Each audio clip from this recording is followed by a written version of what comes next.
أشهد أن لا إله إلا الله وحده لا شريك له وأشهد أن محمدا عبده ورسوله أما بعد فأعوذ بالله من الشيطان الرجيم بسم الله الرحمن الرحيم الحمد لله رب العالمين الرحمن الرحيم مالك يوم الدين إياك نعبد وإياك نستعين اهدنا الصراط المستقيم صراط الذين أنعمت عليهم غير المغضوب عليهم ولا الضالين. Various expeditions from the life of the Holy Prophet ﷺ were being mentioned. In this regard, there is one expedition of Hazrat Ghalib bin Abdullah Laythi towards Fadak. Hazrat Bashir bin Saad, along with 30 individuals, headed towards the Banu Murrah in Fadak in Shaban in the 7th year after Hijrah. The Banu Murrah martyred all the comrades of Hazrat Bashir bin Saad. This has already been mentioned previously. When the Holy Prophet ﷺ came to know of the martyrdom of Hazrat Bashir bin Saad's comrades, he prepared Hazrat Zayd bin Awam and said, "Go until you reach the place where the comrades of Hazrat Bashir bin Saad were martyred. If Allah grants you victory, then do not spare any of them. That is, do not spare any of the enemies who acted unjustly and killed and martyred the Muslims." The Holy Prophet ﷺ prepared 200 companions to accompany him and tied a flag for them. When Hazrat Ghalib reached the enemy, he sent ahead some spies. He sent Hazrat Ulba bin Zayd along with 10 other individuals towards the enemy camp. They saw a group of people there, and upon returning, informed Hazrat Ghalib of the circumstances. Hazrat Ghalib advanced close enough that he could see the enemy. They were relaxed and had fallen asleep. Hazrat Ghalib praised and glorified Allah, called out to the enemy and said, "I advise you to fear Allah, who is one and has no partner."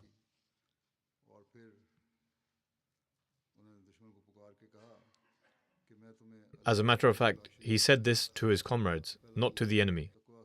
He said, "I advise you to fear Allah, who is one and has no partner. Obey me and do not be disobedient towards me. Do not oppose any of my instructions, because the one who is not obedient, his opinion is futile." In another narration, these words have been recorded as follows: "Do not disobey me, because the Holy Prophet ﷺ has said, 'Whoever obeys my leader obeys me, and whoever disobeys him disobeys me.' Hence, if you disobey me, you will disobey your Prophet." Following this, he established a bond of brotherhood between them and said that you are with such and such person, and you are with such and such person. None of you should be separated from their brother. It should not be that if one of you comes to me and I ask him where his comrade is, he responds that he does not know. Following this, he said, "When I raise the slogan that Allah is the greatest, then do so with me." When the battle commenced, the Muslims encircled the enemy. Upon this, Hazrat Ghalib said that Allah is the greatest, and the other companions also repeated after him and then drew their swords. The enemy had also prepared for the battle and came forward. The battle ensued for some time, and the Muslims finished off the enemy with ease. That day the slogan of the Muslims was Amit, Amit, i.e. bring death. The Muslims brought back several camels and goats as spoils of war. Every person received 10 camels, or 10 goats as the equivalent for one camel.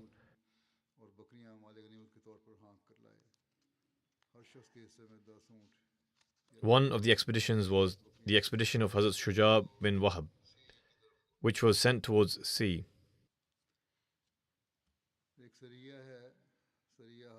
This expedition took place in Rabi al-Awwal, 8 Hijri, under the leadership of Hazrat Shuja bin Wahab. It was towards sea, which was located at a distance of 5 nights' journey from Medina, between Makkah and Busra. Hazrat Shuja's father's name was Wahab bin Rabi'a.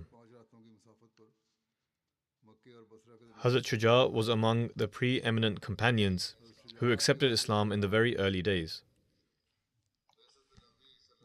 6 years after the advent of the Holy Prophet ﷺ, he joined the second group of emigrants to Abyssinia on the instructions of the Holy Prophet ﷺ. After some time, upon hearing the rumor that the people of Makkah had embraced Islam, Hazrat Shuja returned to Makkah from Abyssinia. Later, when the Holy Prophet gave permission for the companions to migrate to Medina, he left Makkah with his brother Uqba bin Wahab and migrated to Medina. Hazrat Shuja participated alongside the Holy Prophet ﷺ in all major battles, including the Badr, Uhud, and Khandaq, and he was martyred in the Battle of Yamama, and at the time he was little over 40 years old.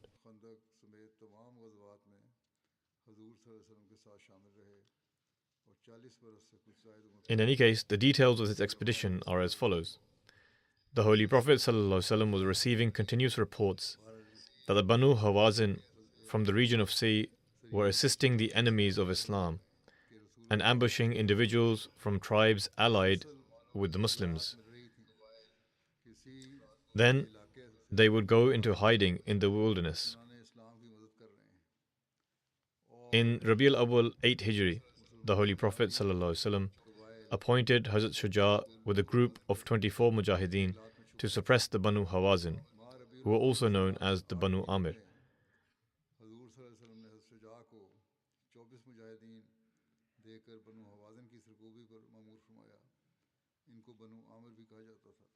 Hazrat Shuja and his men would travel by night and hide during the day until one morning they suddenly reached the Banu Amir and launched a surprise attack.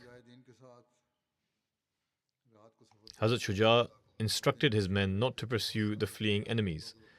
They seized a large number of camels and goats, which they drove back to Medina, and the spoils of war were distributed.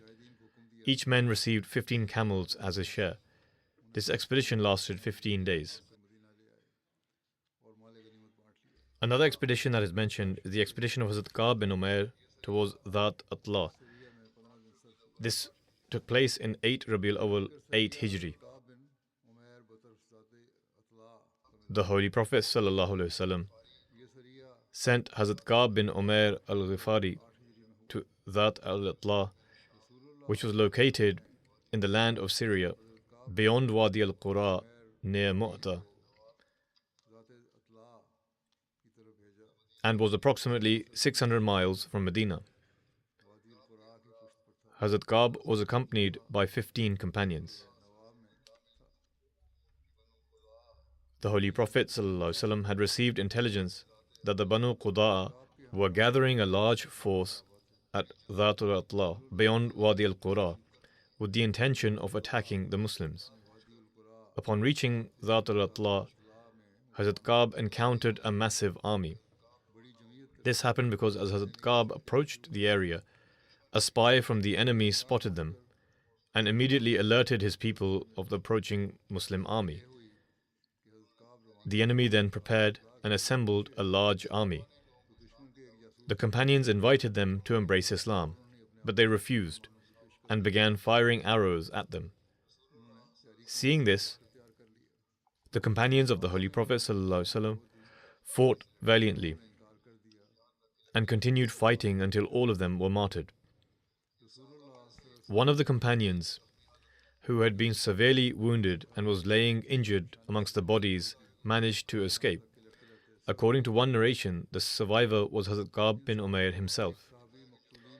In any case, it is recorded that it was a cold evening night when he mounted a ride and returned to the Holy Prophet ﷺ to inform him of what had happened. The news caused the Holy Prophet great sorrow. He intended to immediately send an army in response, but upon learning that the enemy had moved away from that location, he postponed the plan.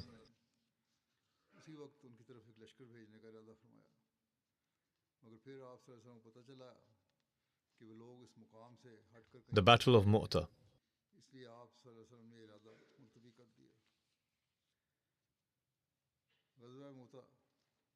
This took place in Jamadi al-Ula 8 Hijri, corresponding to September 629 CE. Mu'tah was a town situated in the Balqa region on the border of Syria, which is approximately 600 miles from Medina.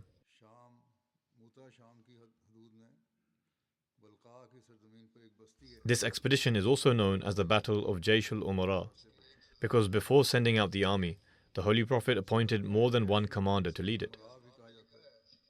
It is written regarding the purpose of this battle that the Holy Prophet ﷺ had dispatched Hazrat Harith bin Umair as an emissary to the governor of Busra, carrying a letter. When he reached the area of Mu'tah, Shurahbil bin Amr Ghassani came to him and asked him, "Where are you going?" He replied, "I am going to Syria." Shurahbil asked, "Are you by any chance an emissary of the Holy Prophet Muhammad?" He replied, "Yes, I am an emissary of the Holy Prophet." Shurahbil ordered his men to tie him up and then martyred him. When the Holy Prophet ﷺ received this news, it deeply grieved him. He gathered his companions and informed them of the martyrdom of Hazrat Harith bin Umair and of those who had martyred him. It was due to this incident that the Battle of Mu'tah took place.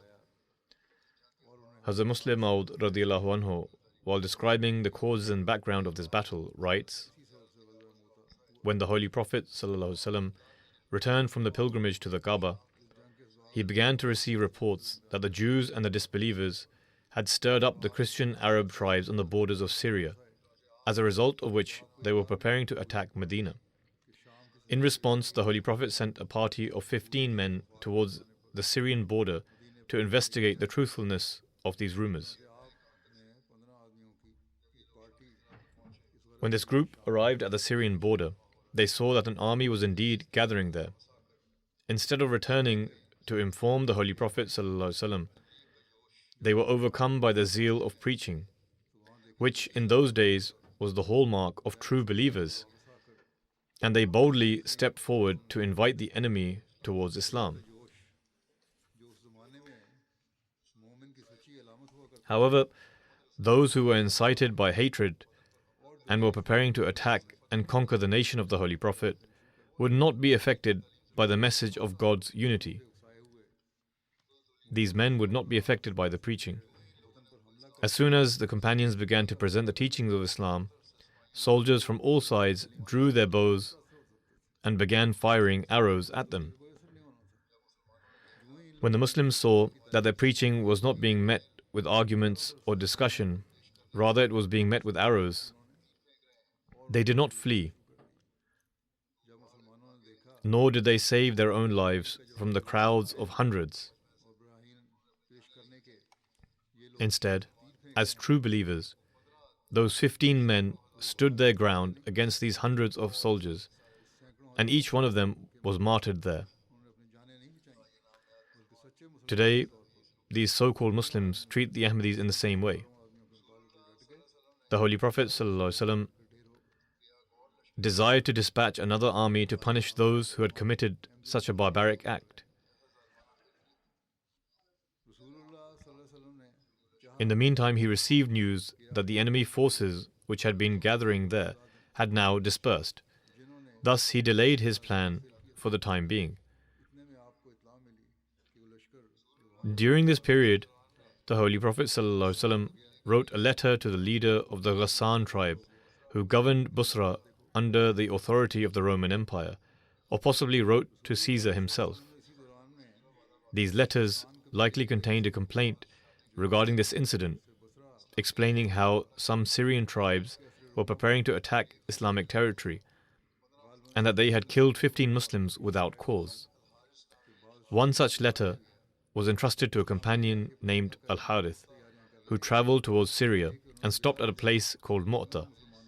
There he encountered Sharjil, a leader of the Ghassan tribe, who had been appointed by the Caesar.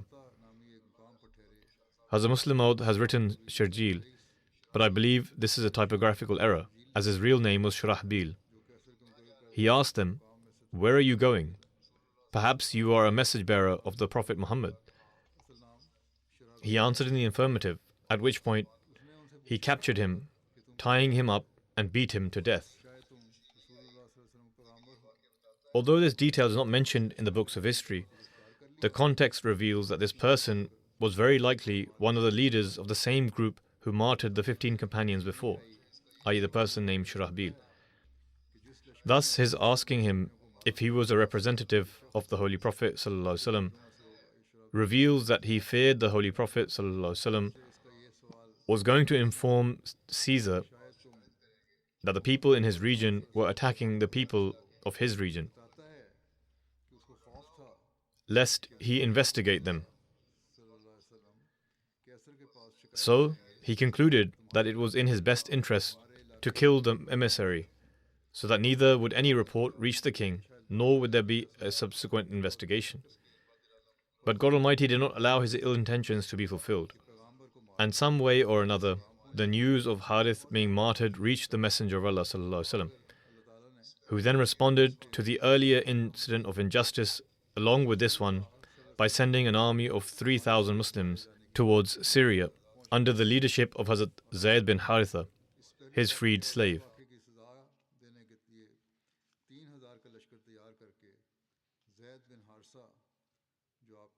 On this occasion, the appointment of comrades for this battle by the Holy Prophet is mentioned as follows.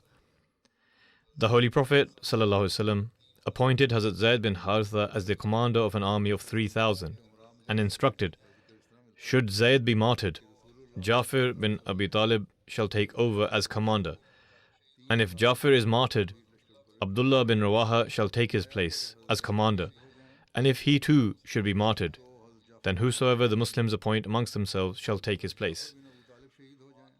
A Jewish man by the name of Nu'man was present on this occasion. He called out, "O Abul Qasim." This is how the Jews used to address the Holy Prophet. "If you are a true prophet, then each person whose name you have mentioned, whether they are few or many, will all be martyred." The man continued, "When the Israelite prophets would appoint commanders of an army and say that if such and such person dies, then so and so should take his place, then even if they listed 100 names, they would all be martyred." Then he turned his attention towards Zayd and said, "Zayd, you should write down your will, because if Muhammad is a true prophet, ﷺ, then you will certainly not come back alive." Hazrat Zayd responded, "I bear witness that he is indeed a true and pure prophet." When the Holy Prophet ﷺ was appointing commanders of the army, there is also an incident of when Hazrat Jafir submitted to the Holy Prophet saying, "O Messenger of Allah, may my parents be sacrificed for your sake. I did not think that you would appoint Zayd as a commander over me," i.e. that he belonged to a noble family, but he was not appointed. The Holy Prophet responded, "You should go forth, for you do not know who is actually superior."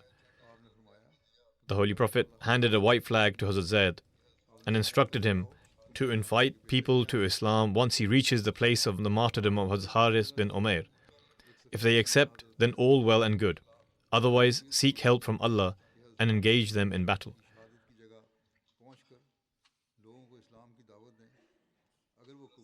The Holy Prophet bid them all farewell and advised them. Regarding this, there are further details that they made preparations, and the army gathered together at a place situated approximately 3 miles from Medina called Jurf. The Holy Prophet also accompanied the departing army up to Thaniyatul Wada to bid them farewell. Prior to their departure for the battle, the Holy Prophet gave the Muslim army a series of instructions. He stated, "I enjoin you to adopt righteousness and to treat your fellow Muslims with kindness. Go forth in the name of Allah and engage with those who deny Him.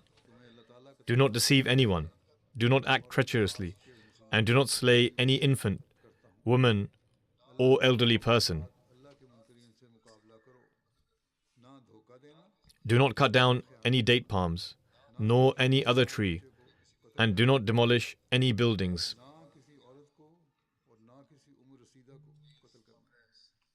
He further instructed the commanders of the army, "When you encounter an idolater, invite him towards one of 3 choices. Whichever he accepts, abide by it, and do not cause him harm. First, invite him to migrate from this city to the city of the Muhajirin. If he agrees, inform him that he shall receive the same rights and bear the same responsibilities as the Muhajirin. However, if he refuses, then direct him to live among the Bedouin Muslims. For in that case, the same injunctions of Allah will be applied to him as is stipulated for the other Muslims. However, they shall have no share in the spoils of war unless he joins the Muslims in jihad. If he refuses this as well, then demand the payment of jizya. If he accepts this, then accept it from him, and do not inflict any harm upon them. If he refuses even this, then seek the help of Allah and fight against them. And if you besiege a fortress or a city, and they request a guarantee of safety in the name of Allah and His Messenger, do not grant them such a pledge in the name of Allah and His Messenger.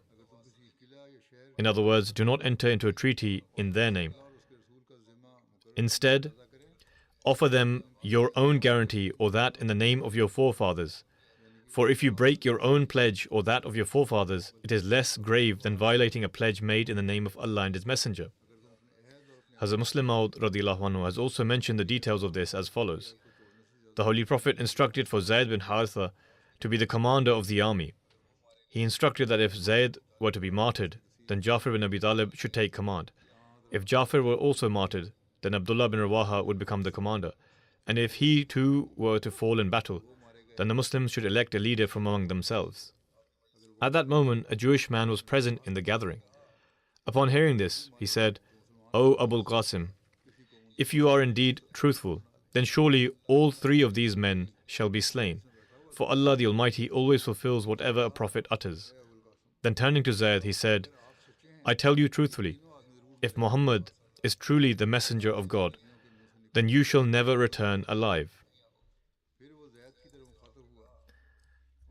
In response, Zayd said, "Whether I return or not, surely Muhammad is indeed the true prophet of God." The following day, the army set out in the morning. The Holy Prophet ﷺ, along with some companions, accompanied them to bid them farewell. Never before, during the blessed lifetime of the Holy Prophet, had such a large army been dispatched for such an important task under the command of a Muslim general without the Holy Prophet ﷺ himself being part of it. The Holy Prophet continued walking with them, offering counsel and words of wisdom. Eventually, he accompanied them to the very place outside of Medina from where he had once entered the city upon his migration, and where the people of Medina would usually bid farewell to their travelers. The Holy Prophet stood there and said while advising the army, "I enjoin you to fear Allah and to be kind to all the Muslims who are with you. Go for battle in the name of Allah and fight against your enemy and the enemy of God who is in Syria.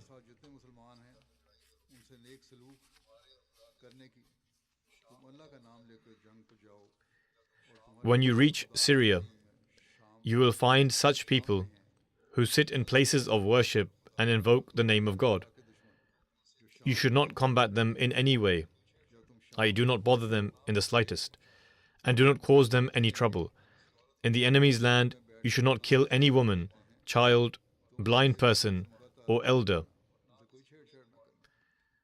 Do not cut down any tree, nor destroy any building. With this guidance, the Holy Prophet ﷺ returned from there, and the army set out towards Syria. At another instance, Hazrat Muslim Maud radhiyallahu anhu has mentioned further details about this incident. After mentioning the entire account, he stated, "It is Allah the Almighty's great wisdom that the incident occurred exactly as was foretold," i.e. regarding the leaders who were martyred as mentioned by the Holy Prophet. Firstly, Hazrat Zayd was martyred, after which Hazrat Jafar took the reins of the army. He too was martyred, and after him, Hazrat Abdullah bin Rawaha took command of the army. He too was martyred, and it was nigh that the army would become scattered when Hazrat Khalid bin Walid, being urged by a group of Muslims, took hold of the flag. Allah the Almighty granted them victory through him, and he managed to bring the army safely back.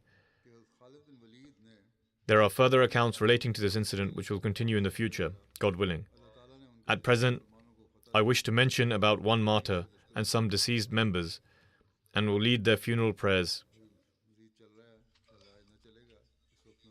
The member who embraced martyrdom last week in Karachi is Lake Ahmed Chima Sahib, son of Chaudhry Nazir Ahmed Chima.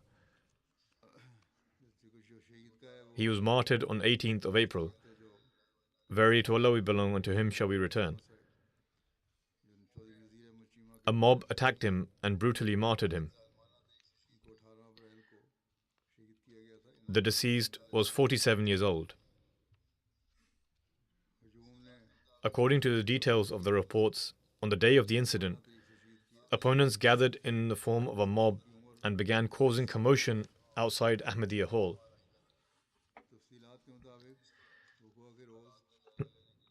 It was a Friday, and Lake Chima Sahib was sent to inspect the situation. The deceased martyr reached the scene.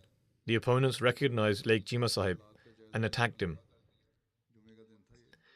They dragged him quite some distance and took him to the intersection. There they beat him with bricks and stones and martyred him in a brutal manner. When he was breathing his last, a shopkeeper present there tried to give him some water to drink, but he was forcibly stopped from doing so. After a delay of more than 30 minutes from the time of the incident, police arrived at the scene, after which the body was transferred to the hospital, where his demise was confirmed. Ahmadiyyat entered the family of the deceased martyr through his great-grandfather, respected Chaudhry Hakim Ali Sahib of Chishtiya, district of Bahawal Nagar, who had the good fortune of pledging allegiance at the time of Hazrat Khalifatul Masih I radiyallahu anhu, and joined the fold of Ahmadiyyat. The deceased martyr had limited formal education, but he had opened his own workshop and would repair cars and motorcycles. His workshop had expanded greatly.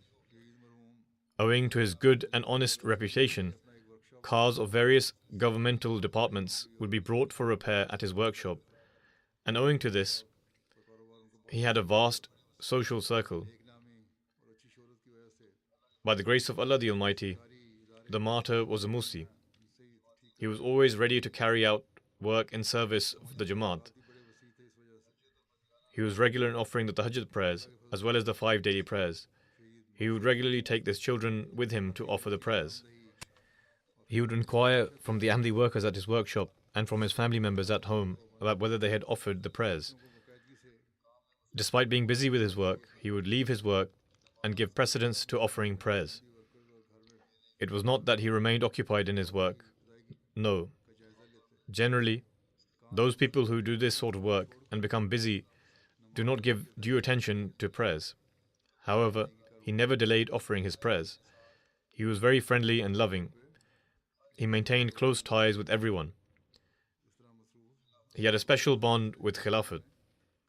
He would listen to programs on MTA especially my sermons where they played on MTA. He was always prepared to attend the community's cases and to perform duty at any time. 2 days before the incident of his martyrdom, he endured a great deal of hostility from the opponents in the courts, and he was threatened. He had already been receiving threats. He had profound love for the Holy Quran. Though he did not initially know how to read very well, he learned the Holy Quran when he was older, and then he would regularly recite it and listen to its recordings. He would keep a recording of the Holy Quran playing in his workshop.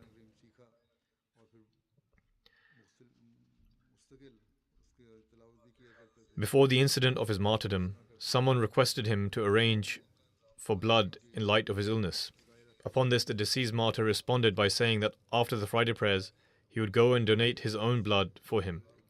However, God had other plans, and Allah the Almighty bestowed him the rank of martyrdom. He had 2 wives. His first wife, Maryam Lake, says, "He tended to my needs. He raised the children in an excellent manner and drew great attention towards offering of prayers." The second wife also says, "He had made it so that both lived together like sisters, that though he did not have much worldly education, his general knowledge was quite vast. He often spoke about the prophets. He would teach me about various things as well." This is the second wife, Farah Lake, who says that he would teach her as well. "My parents did not teach me in the same manner that my husband taught me during the 2 years after our marriage.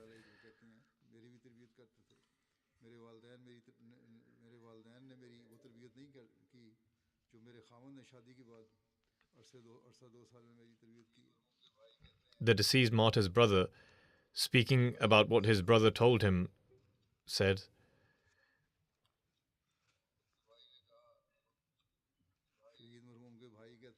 "My brother repeatedly spoke about attaining martyrdom and would say that only the fortunate ones attain this blessing.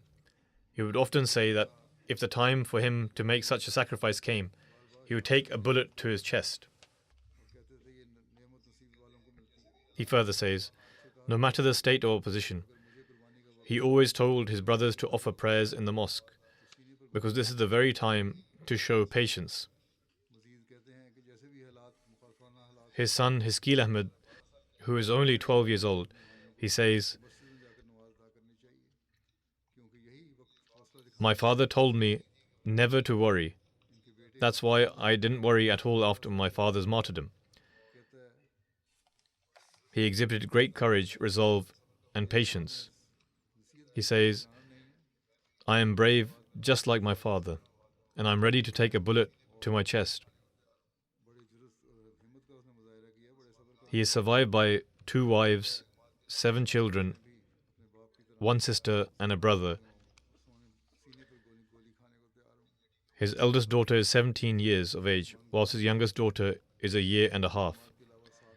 He had told his wife of a dream in which he saw that they would have another child. His second wife says that when she took a test, she learned that Allah the Almighty will also grant her the blessing of a child. The missionary of the society chapter, Tosif Sahib, says, "The deceased offered the 5 daily prayers in congregation at the prayer center. He offered tahajjud, voluntary acts of worship, followed and obeyed khilafat, tended to the poor, and fulfilled the rights owed to Allah and the rights owed to His creation to the best of his abilities. As he went about his way, if there was ever a poor person in need, he would help them immediately. If he saw that someone's car had broken down, he would stop along the way and help them. He would quietly help the needy. He was constant in acts of virtue and always served selflessly in every way.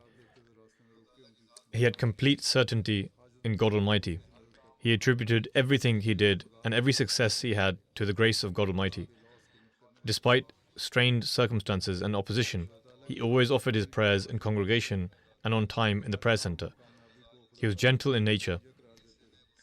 If ever someone spoke with him angrily, he would remain silent and would never respond. In fact, he would smile and leave the gathering.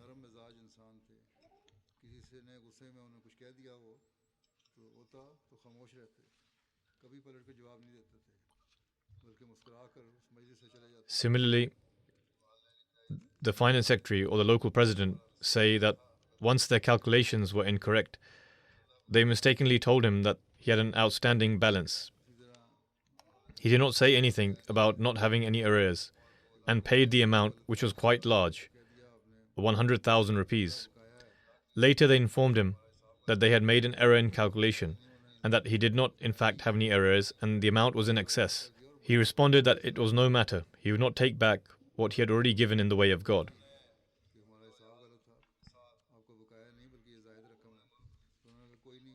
He was meant to move out of the country with his family, and all the preparations had been made. The narrator says that one day prior to his martyrdom, he told him that they were about to move out of the country where there is religious freedom. His desire was to teach his children how to pronounce the azan and takbir aloud in a melodious manner, so that upon leaving, when they offer prayers in congregation at home, they may regularly call the azan and then offer the prayers. May Allah the Almighty elevate the martyr's station and keep his family under his protection. May he swiftly procure the means for the enemy and to be brought to task. Today as well, a report has been received from a village in Kasur where a young Ahmadi has been martyred. The details have not been received. May Allah the Almighty procure the means for these oppressors to be brought to task. All that can be said for them is Allahumma mazziqhum kulla mumazzaqin wa sahhiqhum tashiqa.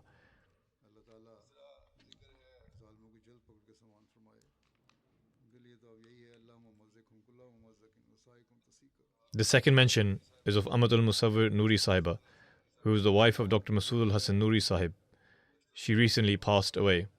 Verily to Allah we belong and to Him shall we return. She was the granddaughter of Hazrat Mirza Sharif Ahmad Sahib, the granddaughter of Hazrat Nawab Ahmadul Hafiz Begum Sahiba, and the daughter of Mirza Daud Ahmad Sahib. She was a Musia by the grace of Allah the Almighty. She was also my paternal cousin.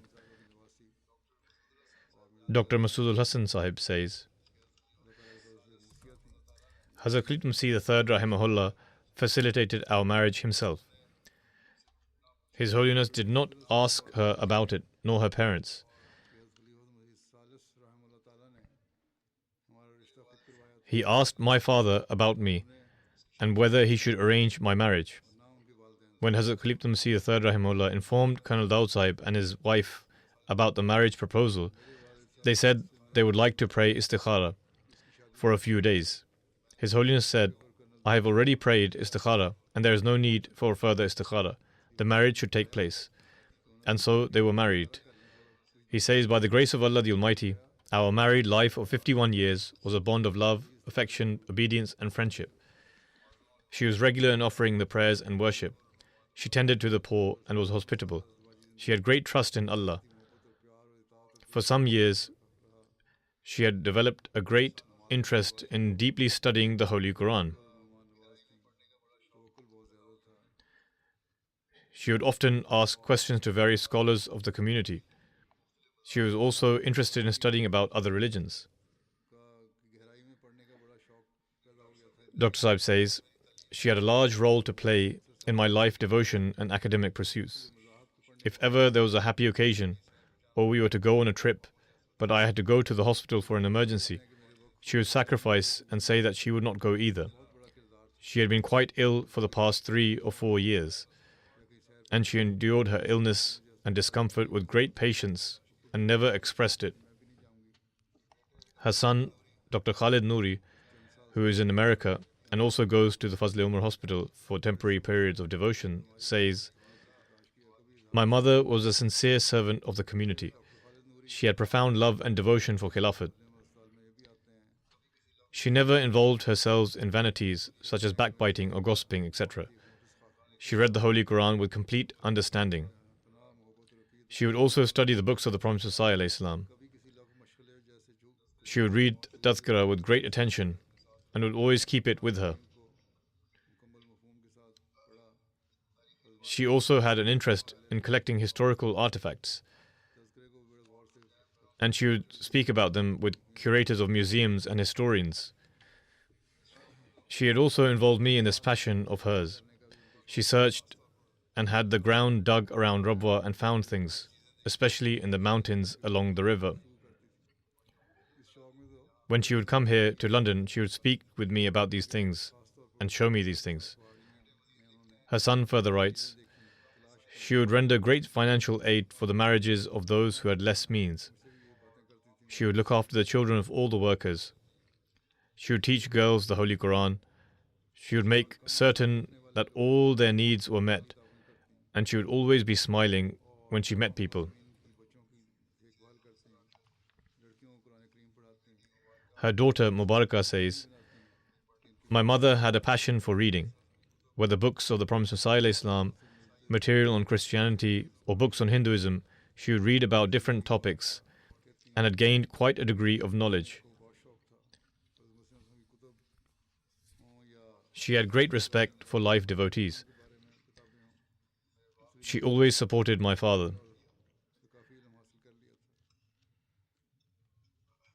After his retirement, Dr. Sahib devoted his life.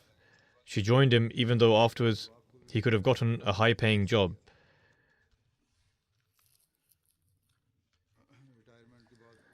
She says, my father's non-Ahmadi relatives also came for condolences, and they said that she kept the family together and had a relationship with everyone. Then she says, she would advise me to never share matters of my home anywhere else and to write whatever I needed to the Khalifa of the time and to ensure that I implemented whatever he said. She would also advise not to waste time in disputes and quarrels. Jalal Ahmed Khan, a driver for the Tahirat Institute, says, she was very virtuous, well-natured, kind, and took care of the poor. During journeys, she would always take care of us as well. She would play a CD of the Holy Quran and its translation and would listen to it throughout the journey. He says, she also took great care of my wife and children. He says, when we would go to the big cities, the shopkeepers who knew her, especially in Rawalpindi and Islamabad where she frequented, they would say that she had come after quite some time.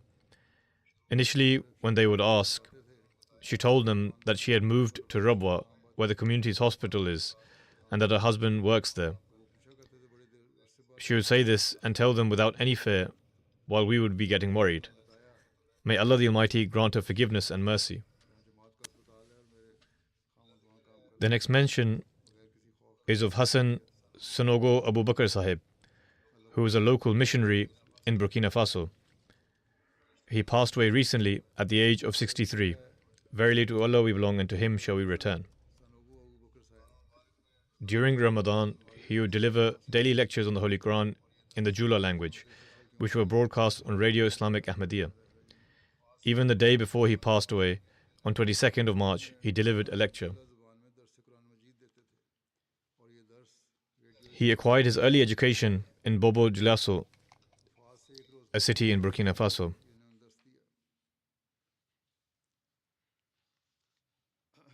And then traveled to Mauritania for higher studies. After completing his initial higher education there, he proceeded to Al-Azhar University in Egypt. There he mastered Arabic, achieving exceptional proficiency in both literary and spoken Arabic before returning home. After his studies at Al-Azhar, he settled in Ivory Coast, where he established a religious seminary attended by hundreds of students. Although he was not yet an Ahmadi at the time, he became well known throughout Ivory Coast due to his fiery eloquence and exceptional speaking abilities. When Ahmadi missionaries began preaching in that region, the opponents selected Abu Bakr Sahib to confront them. He had great pride in his eloquence. He himself once recounted that on the day of the debate, he confidently wore a grand robe, believing that defeating Ahmadis would bring him fame, prestige, and reverence. However, Allah the Almighty had instilled in him a virtuous nature, and he soon realized that truth lay with the Ahmadis, who possessed clear and strong arguments. he was given the book Al-Qawl al-Sarih, and after studying it, he debated with Abdurrahman Ganate Sahib, a missionary of the community in Abidjan. Allah the Almighty guided him, and he courageously accepted Ahmadiyyat shortly afterwards. This incident of his pledge of allegiance occurred in 1986, when he was around 24 or 25 years old. After accepting Ahmadiyyat, he abandoned his madrasa and all his previous worldly glory. At that time, in the Ivory Coast, had a short course for French-speaking Ahmadi students, which he joined, and thereafter dedicated his life to service of the Jamaat. He soon became one of the community's finest missionaries, excelling particularly in delivering speeches in his mother tongue, Jula. His powerful voice and impassioned style of speaking quickly captivated his listeners. In 1990, when Idris Shahid Sahib was appointed in Burkina Faso, he secured approval for Abu Bakr Sanogo Sahib's transfer from Ivory Coast to Burkina Faso.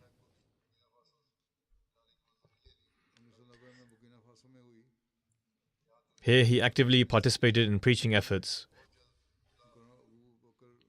rapidly achieving success in Jula-speaking regions, and established many new chapters of the community through his preaching. In 1999, he was assigned to Dori, an area in Burkina Faso where some of our members were martyred. Arabic was widely spoken there, and local scholars attempted to impress the public with their knowledge of Arabic. Abu Bakr Sahib successfully debated with prominent scholars in this region and successfully refuted them. He preached in remote villages to such an extent that non-Ahmadi scholars began avoiding debates with him. Soon he became renowned as a prominent scholar and a respected sheikh, leading to the establishment of numerous chapters of the community. In 1991, he made contact with Imam Ibrahim Badiga Sahib, a martyr in Mehdiabad, and his friends, who swiftly embraced Ahmadiyyat and later became shining stars of Ahmadiyyat through the martyrdom in 2023. In 2002, the first Ahmadiyya radio station was established in Bobo Dioulasso, where Abu Bakr Sahib became its leading speaker.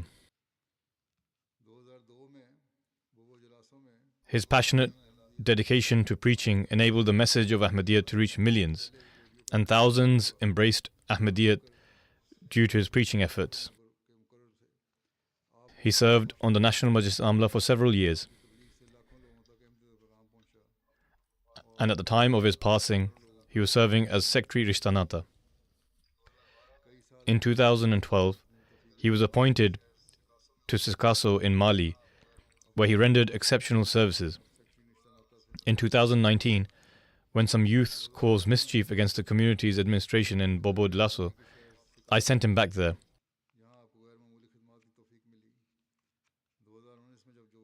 Where he was appointed local president of the community.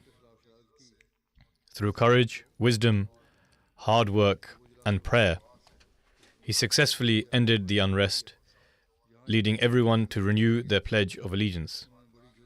He leaves behind his mother, wife, brother, 3 children and grandchildren. His wife, Aisha Kulabali, says, he was always ready to serve Islam. Despite health issues, he always prioritized community programs and preaching trips. Sometimes she advised him to rest due to poor health, but he would reply, "I have dedicated my life and I will strive to serve the faith until my last breath." She mentions that since their marriage, she never saw a day when he neglected the tahajjud prayers due to illness. Whenever someone approached him with community or religious matters, he immediately assisted them, even if it meant compromising his own health later. He treated family, neighbors, and acquaintances with great kindness and love, embodying an exemplary personality deeply devoted to the Holy Quran and passionately in love with the Holy Prophet ﷺ. This indeed is the model of a life devotee and missionary, one that our missionaries should always keep in view. May Allah the Almighty continue to grant the community individuals who embody such a spirit of dedication. Idris Shahid Sahib, former Amir of Burkina Faso, writes that Abu Bakr Sahib tirelessly performed outstanding preaching services. He always had a smiling face, presented solid scholarly arguments, and consistently strived to maintain a high standards of service. Local missionary Darab al-Hassan notes that Abu Bakr Sahib was a true lover of the Holy Prophet ﷺ. Once, while explaining the verse 38 of Surah Al-Ahzab and discussing non-Ahmadi scholars' absurd comments regarding the Holy Prophet's marriage to Hazrat Zainab, tears came to his eyes, saddened by the ignorant, absurd statements wrongly attributed to the Holy Prophet ﷺ, the best of all creation. When such people insult the Holy Prophet, it is not considered blasphemy. Yet Ahmadis honoring him is deemed blasphemous. Even if we take his name, it is deemed as blasphemous. Darab Sahib says that during his travels, he was meticulous in performing tahajjud. He was deeply devoted to Khilafat and always defended the community system fiercely. If anyone spoke against the community,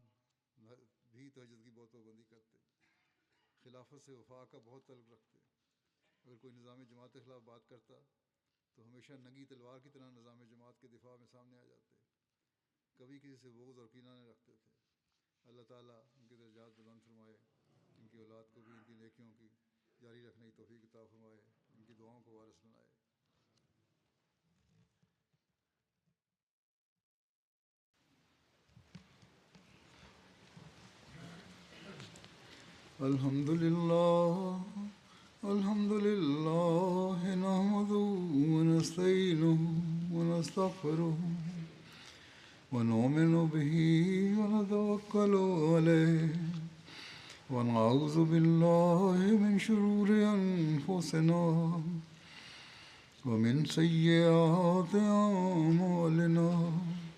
Man yahdihillahu fala mudilla lahu ومن يضلل فلا هادي له ونشهد أن لا إله إلا الله ونشهد أن محمدا عبده ورسوله عباد الله رحمكم الله إن الله يأمر بالعدل والإحسان وإيتاء ذي القربى وينهى عن الفحشاء والمنكر والبغي يعظكم لعلكم تذكرون اذكروا الله يذكركم وادعوه يستجب لكم ولذكر الله أكبر.